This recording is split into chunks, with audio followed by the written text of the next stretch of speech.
Hello, good morning, potentially, good afternoon, good evening to those of you who have joined us today. We're just going to give it 30 seconds, maybe a minute, to let some more people trickle in.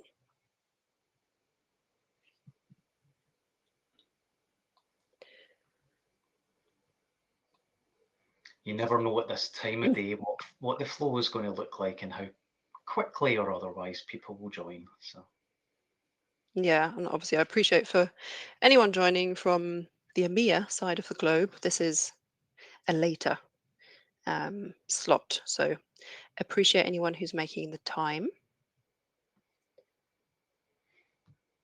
absolutely, it's good to see we've got a real good mix of customers and partners, and so I hope you enjoy what Fran and I are going to talk about today. So. Okay, I think numbers are climbing, so I will just go ahead and get started and kick us off, Billy. So, thanks to all of you who have joined and are joining today's session with Billy and myself. We're going to be talking about how to defend your brand against multi-channel impersonation, and of course, how Redsift um, can help you with that problem. I'm joined by my friend and esteemed colleague, Billy, who is the VP of Customer Success, Customer Engineering, and I am Fran, the Senior Product Marketing Manager here at Redsift.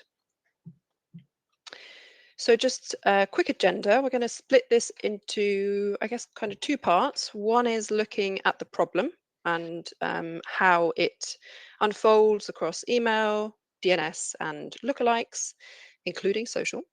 And then we're going to be talking about how Redsift can help you with your domain and brand protection. And we're not just going to be telling you, we're going to be showing you as well, because Billy has some exciting demo material prepared. And then, of course, we'll leave some time for Q&As at the end. Setting me up there by saying exciting, Fran, but certainly interesting. So. Okay, Billy and I like to start with this slide just to set the scene for anyone who doesn't know Redsift, isn't familiar with who we work for. Redsift is a global cybersecurity team and company rather. Well, we are a team, but we're a global cybersecurity company, and we exist to create a fundamentally safer internet. We do this through a suite of applications that span email, web, and PKI. And we're always proud to say that we have over 1,200 security teams who trust us with their security. And not only are these security teams and customers around the world, but we are also all around the world, as you can see based on the map. This kind of represents where we sifters are based. So lots of us across EMEA, a couple of us in APAC and North America. And what this means, of course, for prospects and customers is you're always going to have a customer success person to hand. So let's get into the nitty gritty and talk about what the problem is.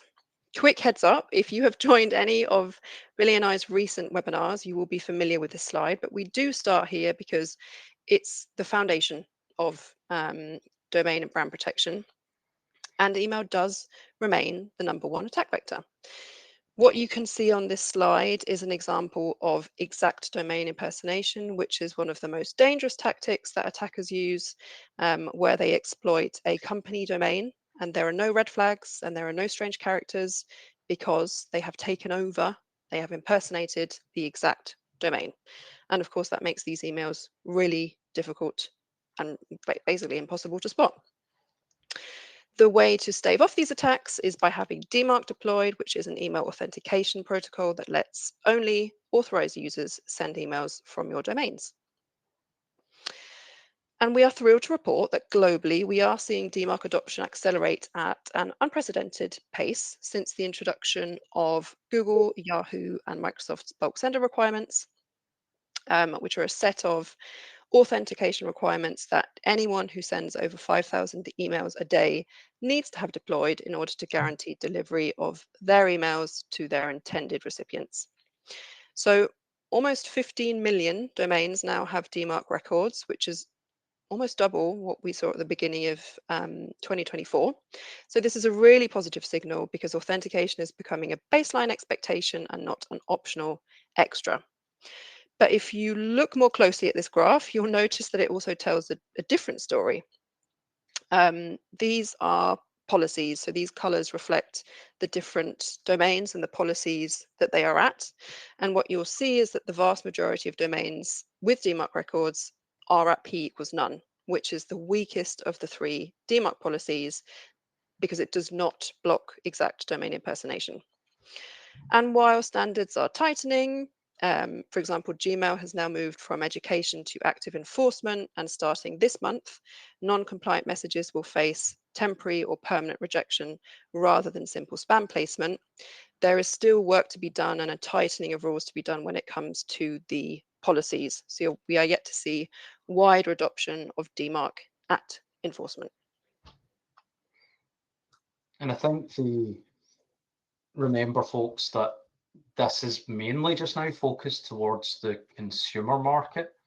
The strict authentication is a requirement for Gmail addresses, for Outlook addresses, for Yahoo addresses, for iCloud addresses as well, because our friends at Apple also do enforce. But this is only the beginning, and the expectation from us and from the rest of the email market is that very soon this will start to trickle over to the ESP level in the corporate world as well. So even though naturally organizations can control the policy from their receiving side, is that actually there will be additional layers added on to those that are using Workspace and those that are using Office 365. So the consumer world is just the beginning, and just remember that if you think to yourself, oh, it doesn't impact me because I don't send to people with Gmail and Hotmail addresses. Yes, it does impact you right now anyway, because people that you're sending emails to will be defining the policy from their side, but also in all likelihood is going to be enforced at a different level. So it's always evolving, it's always changing, and you need to keep up with what is going on. And of course, the way to do that is to keep up to date with these webinars. But as well as the market changing, as well as the market evolving, so do the bad actors. The bad actors are finding different ways. So they know that it's getting harder and harder to get to people by email, because organizations are slowly but surely enforcing DMARC. They know that it's harder and harder to get inside organizations, because firewalls are excellent, because intrusion protection and intrusion defense systems are so much better than they ever were before.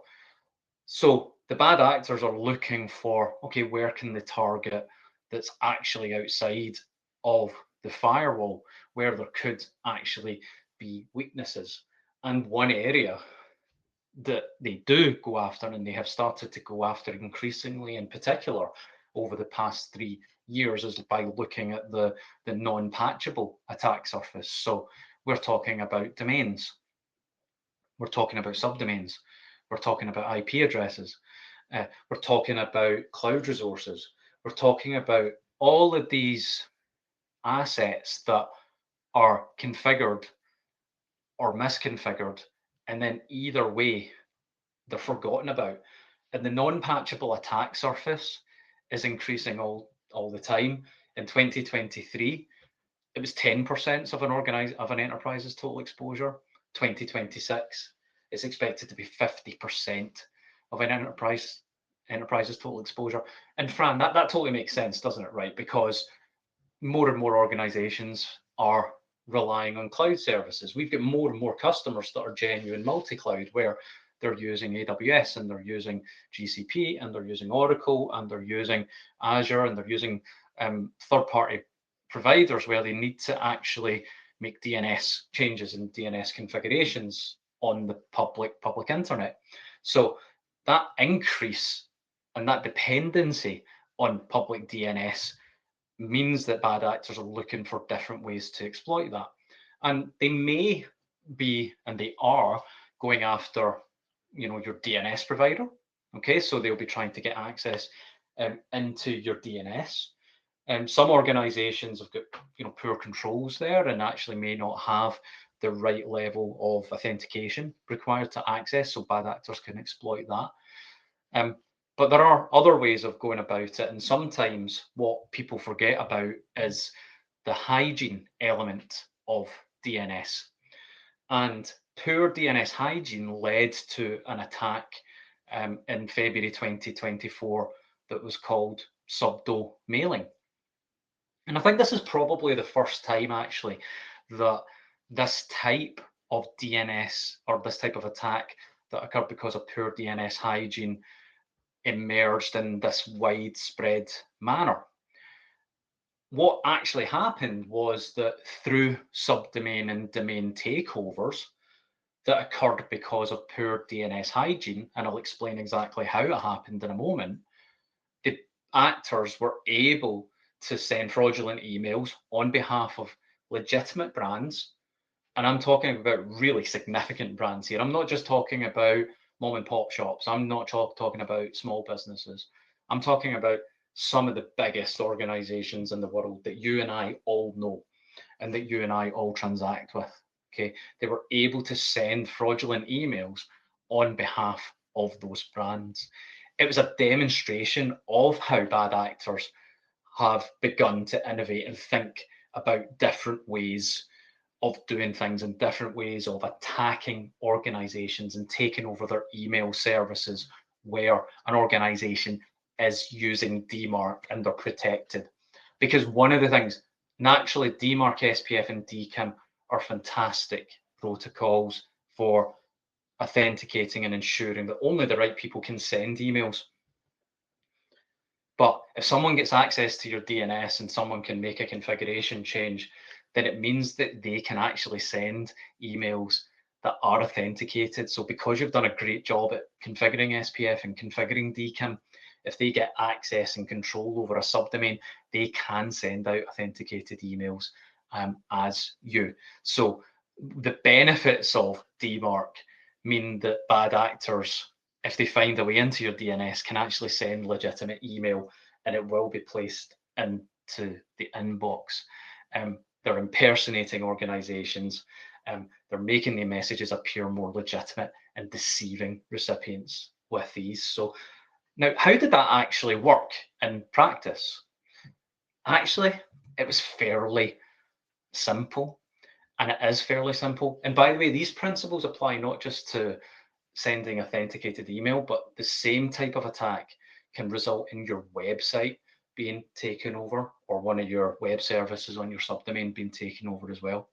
So let's say you're setting up a business, you are setting up a new payment gateway, or you're setting up a new marketing platform or something like that. Okay, so you engage with that third party to handle that service. So you have pay in this example .yourdomain.com, and you configure a CNAME pointing to that service platform .externalvendor.com. But alas, your business idea was awful. Sorry about that. That's terrible. So you decide, I'm going to shut down the business, the storefront. The vendor that you're using is still in your configuration, but your domain has lapsed, okay, and you've shut down your storefront, okay. And then let's say the vendor actually goes out of business eventually, okay. So you've got a kind of perfect storm there where you're no longer using your business, you're no longer doing that. The vendor itself is going out of business and they've let the domain name expire. Bad actors are monitoring for expired domains all the time. They're using techniques to check passive DNS to find expired domains or find subdomains that are pointing to third parties that are no longer in service and no longer responding. So attackers will buy those domains. And because your CNAME, your DNS name is still pointing to that vendor, and they've got control over that new domain or that refreshed, renewed domain, they can now spin up any DNS record and take advantage of your reputation. They can send out email on your behalf. So the principle of it is actually fairly simple. Because you have forgotten to update your DNS, because the vendor has lost control of their domain name, that allows people to take control of your domain name and send out authenticated mail. As I said, the principle applies to different types of attacks as well. Like, for example, if the same thing happened with a web service, you, as part of your business, you've spun up a subdomain and it's pointing to a marketing service. You then stop using that marketing service. Okay, you forget about it and you don't take it out of your DNS. You don't know what that marketing service is going to do with the resource that you were pointing to. They could reallocate that to a new customer, or they could make it available for a bad actor to take control of. Okay. As soon as the bad actor takes that, that means that they've got control over your domain. So DNS hygiene is no longer optional. Okay. It's absolutely mandatory. And you have to be putting in processes that mean that your DNS is kept up to date and that your DNS is clean, okay, and that hygiene is actually taken care of. Otherwise, attackers will send malicious email on your behalf or will take over your subdomains and host web services. It's a continuous and it's an ongoing problem, okay. 300 recent research from the DNS Institute, 393 domain names had at least one dangling MX record based on research of Fortune 500 companies. But for some reason, they just didn't quite care when the DNS Institute tried to contact them. Now, we know our customers now do care about this. Okay, customers come to us specifically for this tooling, either because they've had an attack or because they know that it's likely and they haven't got other automation in place that takes care of that DNS issue, okay, that actually helps organizations to clean up their DNS and get rid of the risks that can lead to one of the most common vulnerabilities that exist. And have a look at what bug bounties are being paid out, guys. Okay, there are so many bug bounties being paid out just simply because organizations haven't taken a beat to clean up their DNS. Yeah, thank you, Billy. So kind of as Billy's described, when attackers can't get in one way, they will pivot to another. So, if you've got DMARC set up, they might look at, well, what misconfigurations are there in your DNS? But another tactic that is very commonly used are lookalike domains. And we are seeing a surge in fraudulent activity using these kinds of domains that look completely legitimate at first glance, but are actually completely outside of your control. And they fall into a number of categories. So let's just have a look at these. You have your exact brand match in the host name, and this is a deceptively clean type. It includes the full brand name in the domain itself, which makes it perfect for phishing pages like fake login portals. Um, and it looks legitimate, right? And the likelihood is it uses TLS, so many users don't question it. You then have the brand name in the subdomain, and this plays on a really common trust pattern. You're looking at redshift.com, you see it at the beginning and you think it's real, but what you don't know is the actual registered domain is verify.info. And then we have a very common type of lookalike, which are typo squats, typos or visual similarities. So this is where they tend to be one letter off. So in this example, the D has been swapped out for a B, and if you're in a rush and if you're looking at this in a glance, it's going to pass the eye test. So especially when it's used in things like password reset flows, it's easy for users to fall for. And of course, here the challenge is that DMARC doesn't stop any of these because these domains aren't sending from your infrastructure, they are pretending to be you from the outside.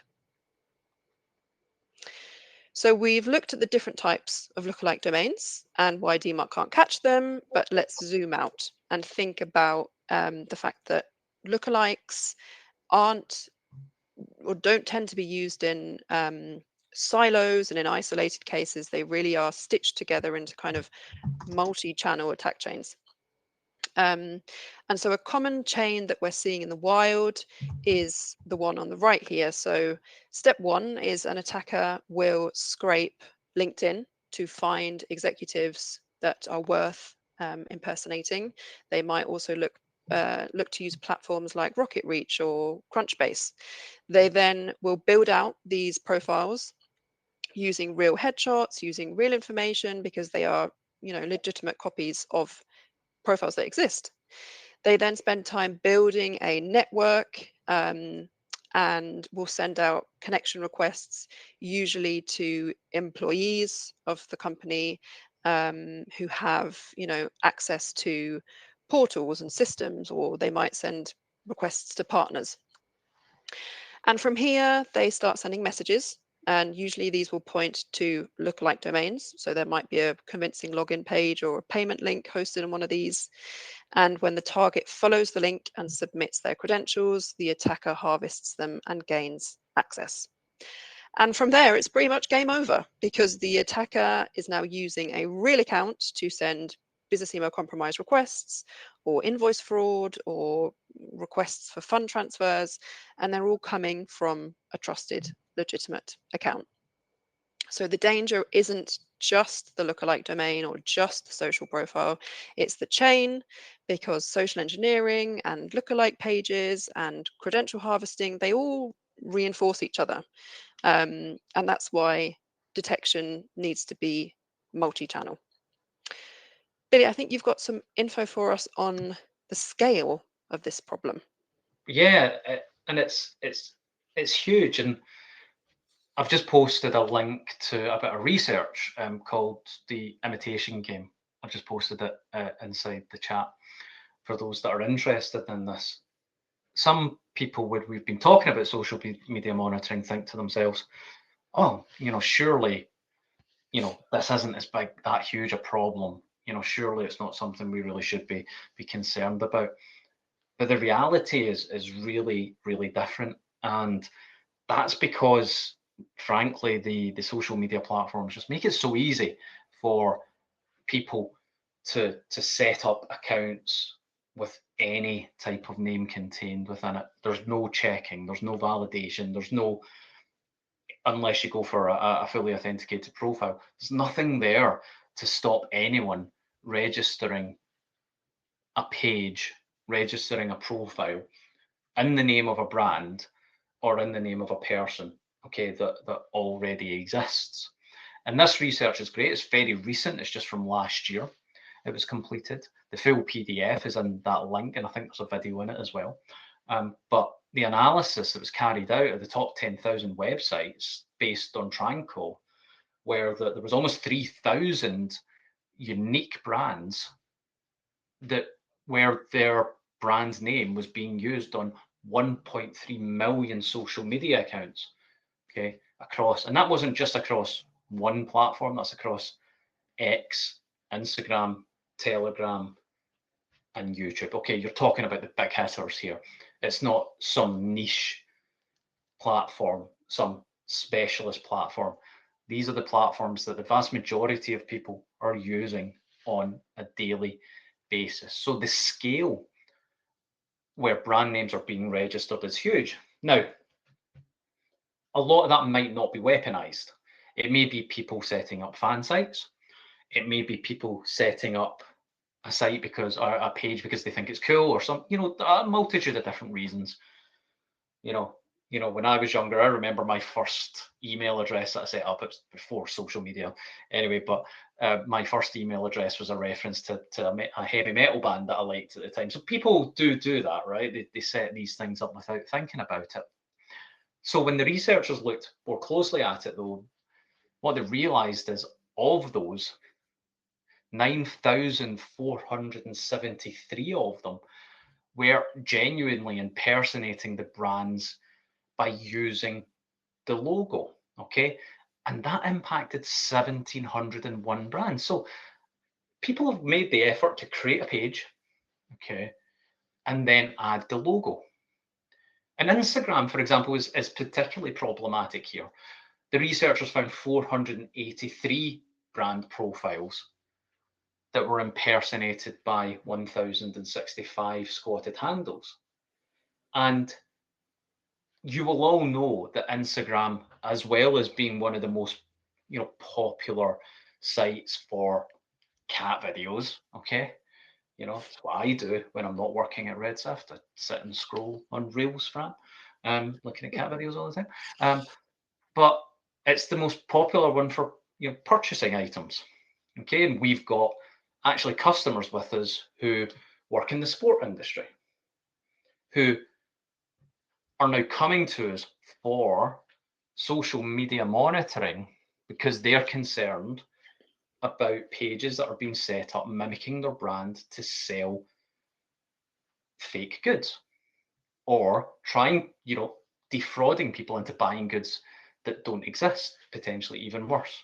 Okay, so think about that. This isn't just about impersonating a brand and making the brand look bad and impersonating through reputation. It's actually bad actors are setting up sites to actually defraud people by getting them to buy things that are either poor quality or don't exist. And this problem is significant. It's only going to get worse. It is not going to go away. Yeah, and I think that scale factor, Billy, is one of the key reasons lookalike organizations struggle to defend against lookalike domains and fake social accounts, right? It's not that they don't want to solve the problem, it's because it's incredibly complex and resource intensive. Um, so if we think about some of the other reasons why, you're dealing with millions of potential lookalike variations. Attackers can register endless combinations of typos and subdomains and homoglyphs and brand mashups, you name it. It's impossible to defensively register or monitor all of them using manual methods. And then when you throw that social problem into the mix, you really have just a complete overwhelm of data. When you try to review this data, you're flooded with false positives, because what we find as well when we look at our customer data is a lot of these domains aren't actually malicious, but it's the figuring out which ones are that is a massive drain on time and expertise. So without automation, teams end up drowning in noise. When review does take place, it's a single point in time snapshot, and domains change, social accounts change from day to day. Something that's dormant today might be weaponized next week. So if you're not continuously monitoring risk levels, you will miss the escalation. And finally, even if you identify a suspicious domain or a fake profile, taking action can be really slow because it tends to require input from across your organization, from legal, from brand, IT, security, and that makes it really difficult to act decisively without significant coordination and effort. So your result is infinite variations, huge volumes of noise, and no scalable way to keep up.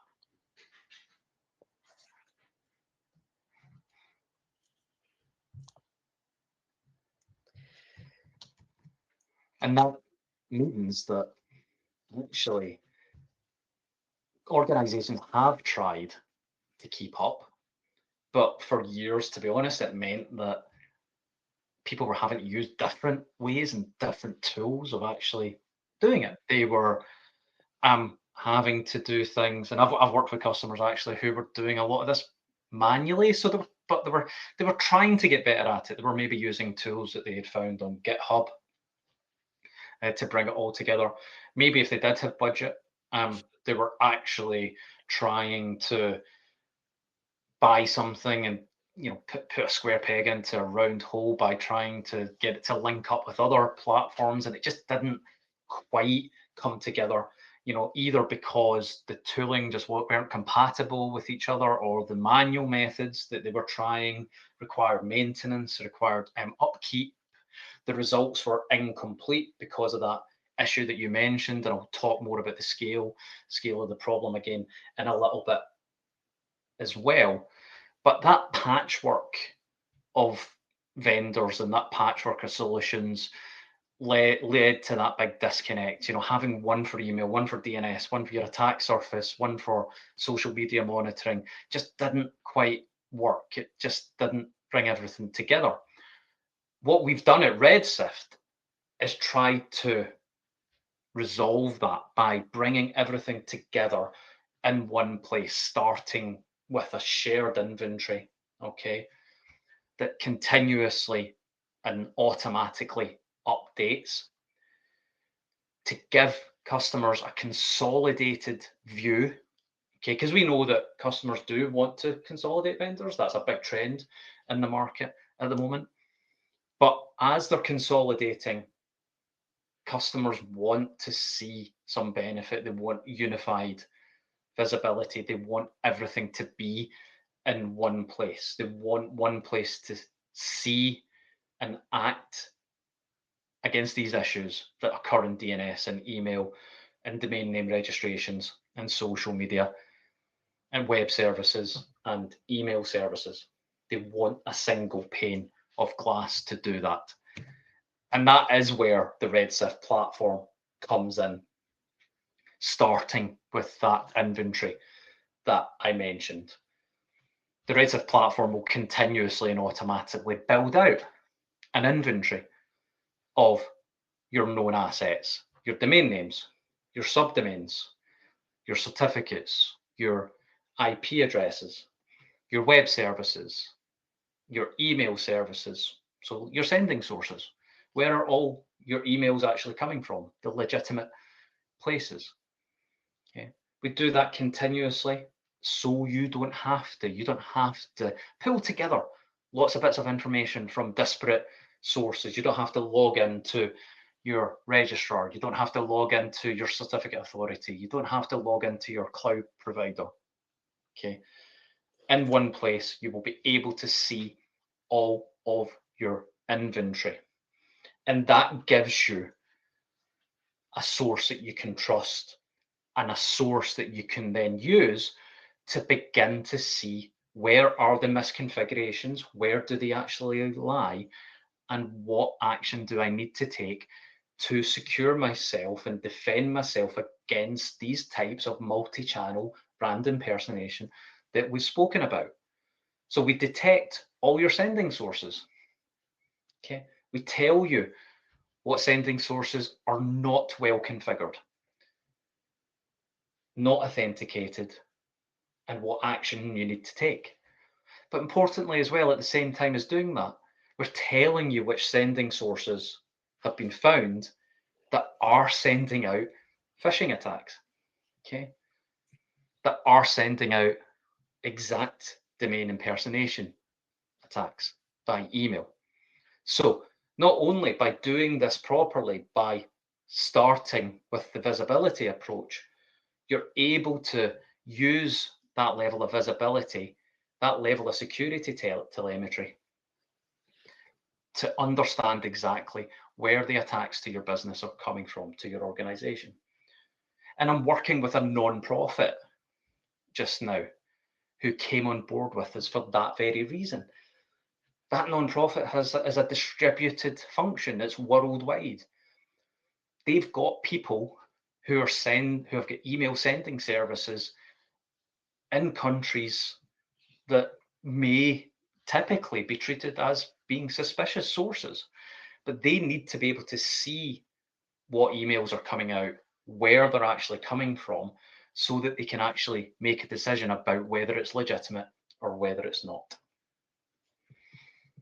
Additionally, we will find everywhere that needs to be defended, even if it's not sending out email. We will give you complete visibility of all your domains and subdomains that have got mail configured, that have got MX records configured, so that you can make a decision what to do with, even if they're not sending out email. So by building all that inventory, you get to a point where you really understand what action needs to be taken in your email services.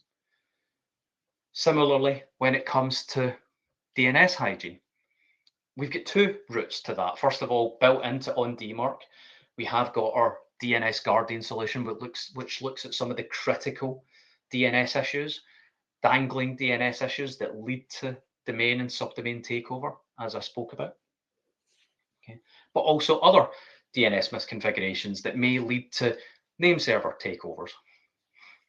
Our ASM solution will look at 437 other different types of misconfigurations and configurations that could also lead to compromises within your estate as well, across web, across DNS, and across email. Yeah. Our certificate solution will find weaknesses in your public-facing PKI. Do you really know who's issuing certificates with your domain names, with your subdomains? Do you really know how well configured or otherwise those certificates are? Do you really know what version of TLS has been used on your endpoints and whether you're starting to use TLS versions that are considered to be compliant with post-quantum computing? Do you really know where every single expired certificate is installed in your estate? Okay. You can only know that if you're starting from the inventory of your known assets. And guess what? As we've been building that inventory of all your known assets, we know all your brand names because we've now got all of your domain names. Okay.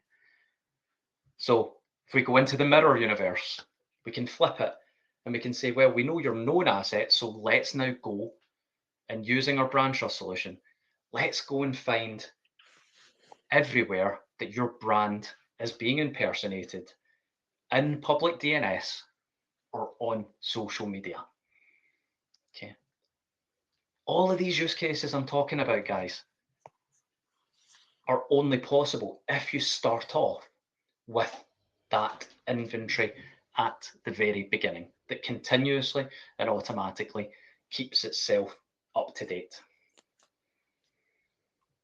Now I'm going to focus more today on DMARC and brand trust because these are the key parts of the the Redshift platform that will defend you against impersonation by stopping email spoofing, by ensuring that DMARC, SPF, and DKIM is used correctly.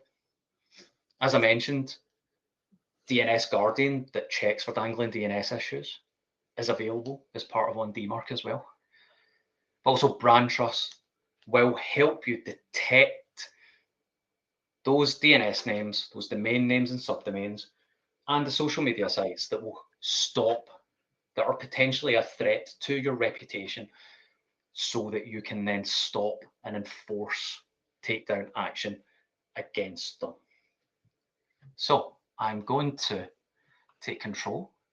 I'm going to do a very short demo. I will share my screen.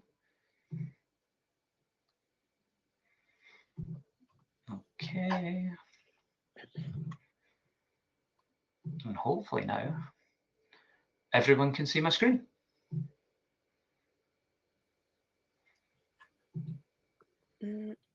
How's that looking, Fran? I think it's loading. I can't see anything on your Livestorm share. All right, let me try again.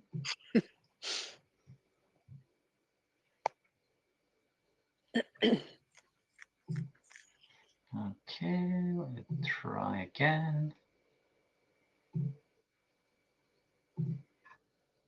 Okay, how's that? That's it. On DMARC, I can see There it. we go. Okay, so I'm going to start with a brief point on DMARC, because that protecting against brand impersonation means that you need to have visibility of not only the lookalikes that we're going to talk about in brand trust, but also visibility of the exact domain impersonations that are taking place. So to do that, you need to have visibility of what your legitimate email services are, i.e. what should be sending email, so that you can correctly configure SPF and DKIM on those. And this is what a typical dashboard actually looks like for customers that are starting to go through their journey with us. They can see what domains are benefiting from the protection of on DMARC by seeing which domains are using DMARC at reject, at quarantine, but also importantly, which still need work, which are at none and which have no DMARC policy configured. At a glance, they can see how much email is being sent across their estate and when it's been sent to helpfully suggest when there's maybe spikes in traffic or when you shouldn't be expecting spikes in traffic. That's really useful for identifying when attacks are actually taking place. At a glance, you can see the SPF and the DKIM and the DMARC rates as well. But the most important thing is the data that comes through in DMARC reports.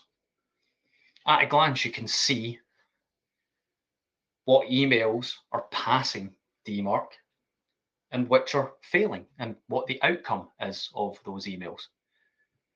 Then you can see every single sending source, legitimate or otherwise, that's been found to be sending email as your domains or as your subdomains. Redshift will review those sending sources and using what we see, the host names, the IP addresses, and the patterns that we see, we'll compare that against our threat intelligence sources of data and what behavior we see across other customer estates. So you're benefiting from shared intelligence as well as our other threat intelligence sources to tell you whether, oh, that's an asset, i.e. it's expected to be sending email, or if it's a threat. Okay, so if it's a sending source that's been found sending out suspicious email in either our threat intelligence sources or in our other customer accounts as well. So you can see here we've got an IP address that's been detected as sending out email. We've automatically classified it as a threat based on that. And you can then use our AI tooling. You can use, in this case, Redshift Radar, to do further analysis in one single place of that IP address. So even you can see here, even once you are actually up and running with on DMARC, even when you're benefiting from the protection that DMARC gives you, where emails are being rejected, where when authentication isn't happening, you're still getting the additional benefit of our threat intelligence service, where we're telling you exactly who is trying to impersonate your email. We also do that through our enhanced and enriched forensics. This is a unique combination, okay, of not only the standard forensic reports that are available as part of the DMARC protocol, but we tap into multiple other different threat sources, okay, as well. We work with our friends at Yahoo. We've got access to their source of threat intelligence, and we will show you any emails detected that are being sent from your domain that have been found in the Yahoo data source.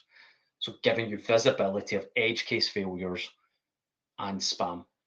But additionally, we subscribe to a number of other sources of honeypots and spam traps to tell you what other email is being found that is likely to be an attack against your domain. We tell you what the subject line is. We tell you where the email is coming from, the IP address and the country. If there's any suspicious links in the email, we will surface those as well. So all of this evidence, all of this intelligence that we're pulling together, you can use, you can build it into your security workflows to improve how you are defending yourself against the damage that can occur from these type of brand attacks. Okay, so this is us starting to go up the maturity model. Okay, once you're doing DMARC properly, you can benefit from the additional telemetry, the additional forensics that we actually give you.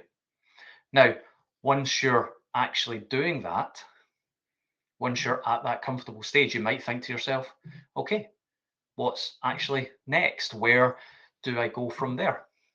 And there's other things that you can do. You can deploy BIMI, which will allow you to show your logo, company logo, to your customers in their inbox. You can use MTA STS, which is an additional protocol to help you defend against certain types of inbound email attacks.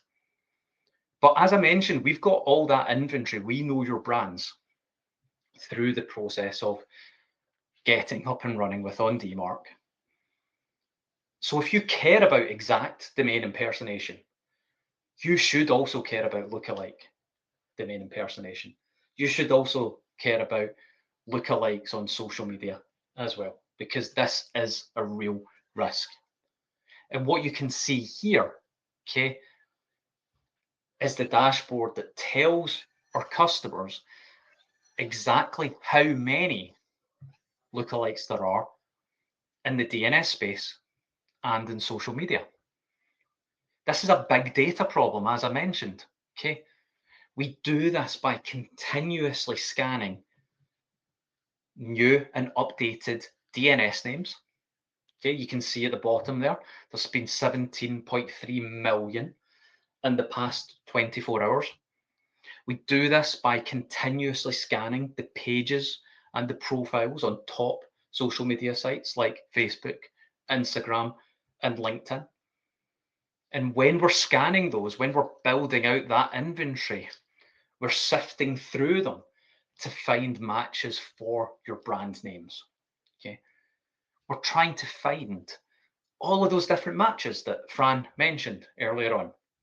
Okay, all those different permutations, the homoglyphs, the character swaps, the typo squatting.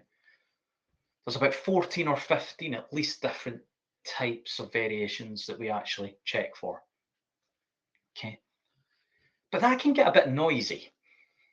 Honestly, trust me, I'm running a proof of concept for a new customer at the moment, and they've got quite a unique brand name, to be honest. It's one that I wouldn't have expected to have found lots of different matches for.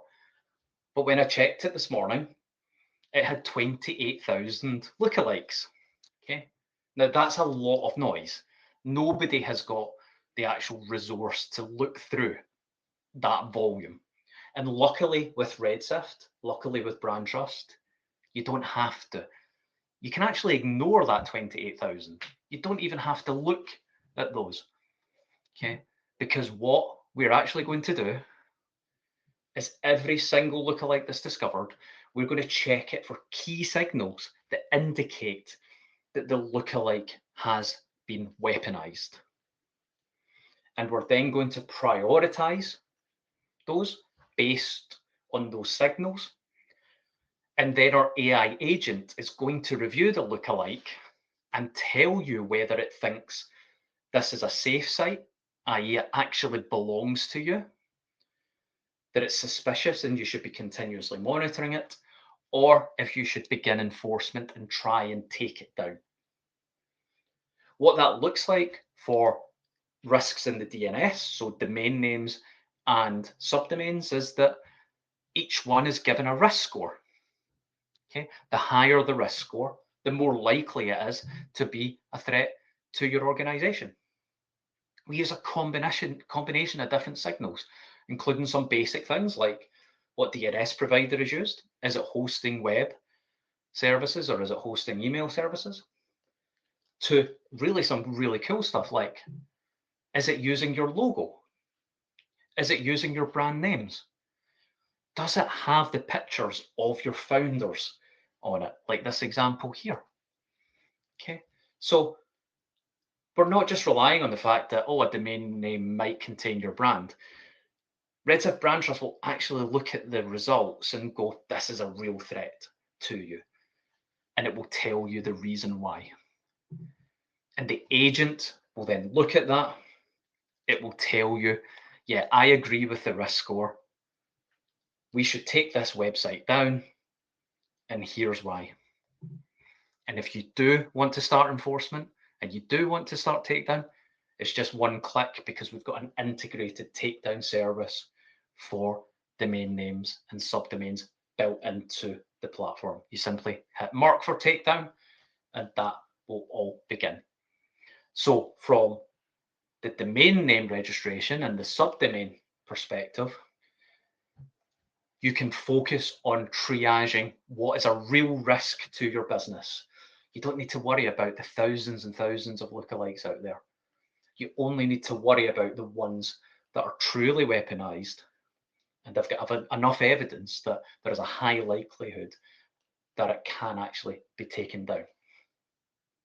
Now, drum roll, this is the first live demo that we've done now of the same set of features for social media monitoring. Okay, we start on social media monitoring by seeding brand trust with the brand names and with the executive names that you actually want to monitor for. We then will continuously go through all of the different social media accounts where impersonations could exist: Twitter, LinkedIn, Facebook, Instagram, Pinterest, Telegram, TikTok, Weibo, YouTube, Blue Sky, and SoundCloud. These are the social media sites that actually matter. These are the ones that people are actually using. And using the same techniques, using all of those detection types that I mentioned, we're going to find everything that is a potential match. Okay.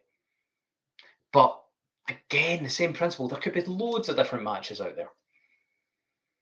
Okay. What we're going to do is we're going to tell you, okay, about those that are actually a match, okay, that are actually a risk because they are, for example, using your company logo, because they're using your keywords, or in the case of executive impersonation, are using a photograph and the name, okay, of one of your executives, okay.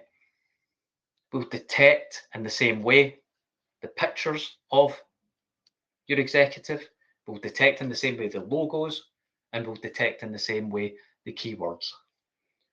Okay. We'll pull through all the metadata, okay, that you need to know about to see if this is a problem. Is this a genuine weaponized impersonation attempt or not? How many followers does it have if it's an X account, for example? Because again, the more weaponized a social media site is, in the same way as a domain name or a subdomain can be weaponized, the more weaponized a social media site is, the higher chance there is of a successful takedown. Okay. And like our domain name takedown service, we have got an integrated takedown function for social media sites built into Brand Trust. So what I've spoken about there, just to wrap up, is how within DMARC we give you visibility of all of the different threats that are actually sending email as you. I've then demonstrated how in Brand Trust we give you complete visibility of all the different threats that are trying to send email as lookalikes of you, that are trying to host email as lookalikes of you, and who are trying to host social media sites as lookalikes of you.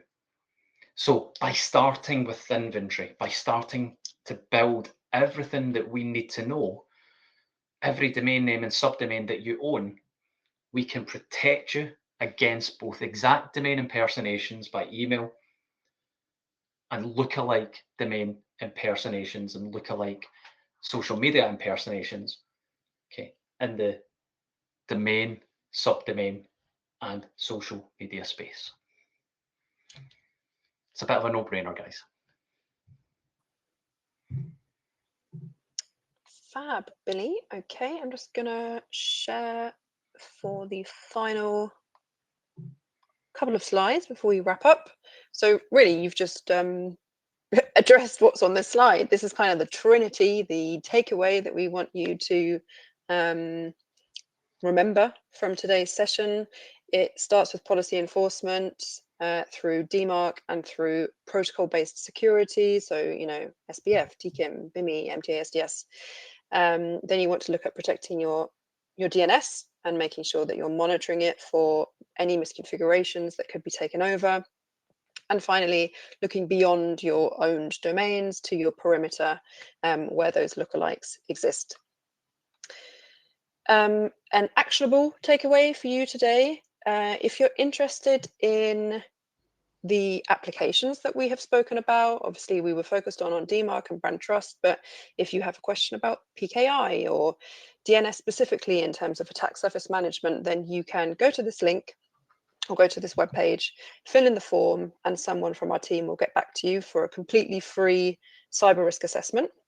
Alternatively, you could go to redshift.com/investigate for a super quick, less than 30-second email security configuration check.